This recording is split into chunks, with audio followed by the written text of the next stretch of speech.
Hey, good morning. It's really good to see you. Today I'd like to take you through my process of what I go through to sharpen my everyday carry knife.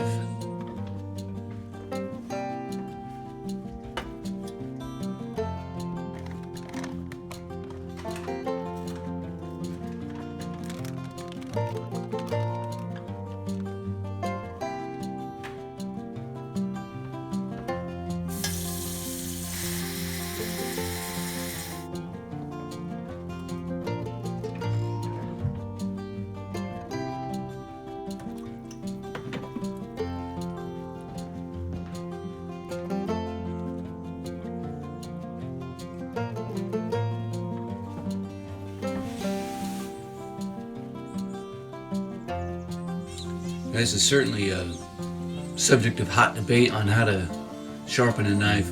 But I'm not telling you that this is the way, I'm just telling you that this is my way to sharpen a knife. Hey, and if you like the content of the video, make sure you hit the like and subscribe button, hit the notification bell so you can stay up to date. Let's go get this thing started. Hey, so today we're going to be sharpening an Essie Azula 2. This is my everyday carry knife. And I'll tell you, I've had this thing for a while and it served me really well on a couple deployments and again, just everyday carry situations. And so I'm going to tell you the #1 secret to sharpening a knife, at least Stoker's #1 secret to sharpening a knife, and that is you just need to sharpen it. You know, so many people carry around dull knives day in and day out because they're afraid or concerned, because some people treat sharpening a knife like preparing a gourmet meal. And I gotta tell you, sharpening a knife is more like boiling water than doing that. You may have your water a little bit too low and it may take a little bit longer to warm up. You may have your water a little too hot, but odds are you're not gonna ruin that water, and odds are you're not gonna ruin your knife. So just pick out a stone and start sharpening it and master your craft at this basic essential skill. All right, everybody, so here we go. I got my Japanese water stone. I've been soaking in water, and I have my leather strop I'm gonna finish up with. And again, you know, whatever it is that you have, man, you could use sandpaper if that's all that you had and it came down to it. But I got an old oil stone here. I'll set that off to the side because I don't use that often. And I got one of these gadgets. I carry this in my pack every time I go to the field, just so I have a field expedient way of sharpening a knife. And so I got my Japanese water stone here, and this has a smooth and a coarse side. It has a 6,000 and a 1,000 on it. And of course, we need to start on the 1,000 side because the 6,000 is not going to sharpen anything. All it's going to do is polish. So one thing that you always need to remember when it comes to sharpening a knife is take the knife to the stone, not the stone to the knife. So what I mean by that is don't try to hold your knife and sharpen by hand like this, because you're not going to do anything right. So you want to take the knife to the stone. And you know, the magic, what's the magic angle? This is where a lot of people get concerned about and they don't know what they're doing and they're concerned that they're going to make a mistake. And so what you want is about a 22.5-degree angle. And so this particular one, you know, it came with a little gadget here that you could slide your knife in. And when you set it down, that's 22.5 degrees. Now you can use that by all means. If you're concerned about it and you're just getting started for the first time, but what you want to do is just raise your knife until the blade sitting just right on the stone. And then you want to take your knife and you want to pull it towards you, just like that.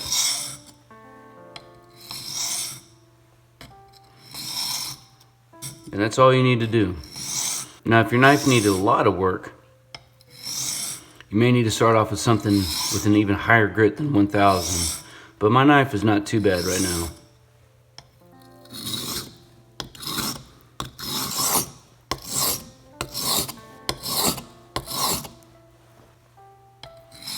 You know, and if your knife, and if the angle gets a little too deep or a little too sharp, it's not that big of a deal. You know, you can fix it.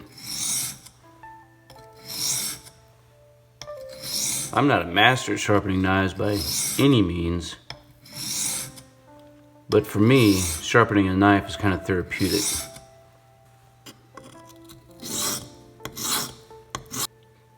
So how many times do I want to strop in one direction? You know, it depends on the shape of your knife and what kind of work that it needs, but I'm going to try to give it about 50 times. And once it starts to dry out a little bit, you just take a little bit of water Get some water back on it, because it's just soaking up water, that's all it's doing.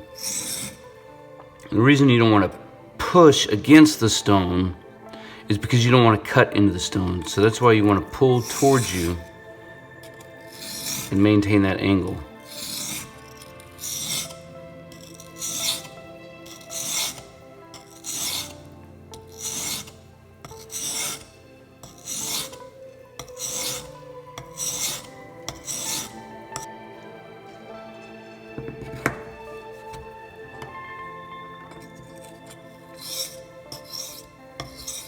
You can hear that difference, can't you?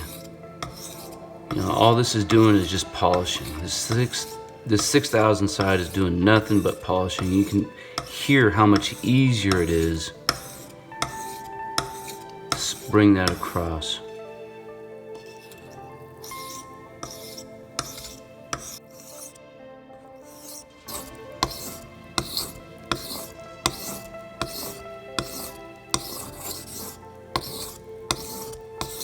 And then once you're good, just get ready to strop it. So here I can have a much less of an angle because again, all I'm doing is polishing my edge. And you'll see some people, they have a longer strop, and so they'll come down and come this way, and that's fine too. You just want to make sure, just like with our stone, that we're not pushing against the leather, else we'll nick it up. Now you can use jeweler's rouge, which is just a polishing compound. That's pretty common, not necessary. Just want a nice piece of oil tan or Latigo leather. And again, I'm gonna go about 50 times on each side. And then once you're good, you can give it the old shave test. So let's see here. Yeah, I'd say she's doing me good for about a week. Shaving pretty good. Alright, so again, you know, there you go. How Stoker sharpens his knife. Again, man, I got it. There are 1,000 different ways to skin a cat when it comes to sharpening a knife. And the biggest point of this was just to hopefully give you a little bit of motivation and inspiration to take out your knives, whether it's from the kitchen drawer, from your kit, whatever it is, and get a stone and start sharpening it up. Don't worry about your technique so much. You're gonna make mistakes. As you saw, I mean, some of my technique may have been a little bit off, but the point is that you can do it, and you can bring a knife to the point where you can shave your arm with it. I hope you enjoyed the content of the video. If you did, make sure you hit the like and the subscribe button, hit that notification bell so you can stay up to date. Most importantly, if you got something that you want to add value into the conversation, make sure you leave a comment down below so we can keep the conversation rolling. And as always, until then, we'll see you.